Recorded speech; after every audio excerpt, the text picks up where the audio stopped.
पहला सवाल, नहाने के बाद हाथों की अंगुलियां सकड़ जाना कौन सी बीमारी की अलामत है?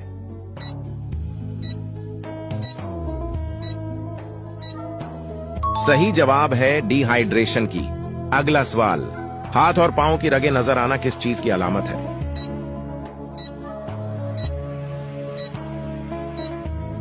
सही जवाब है सेहतमंद होने की।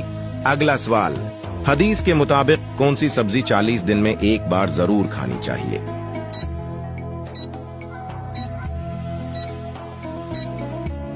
सही जवाब है गोश्त। अगला सवाल, खड़े होकर कपड़े पहनने वाले इंसान को कौन सी बीमारी लग जाती है?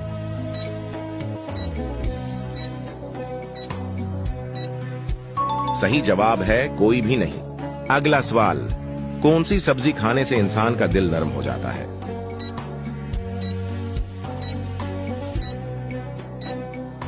सही जवाब है दालें।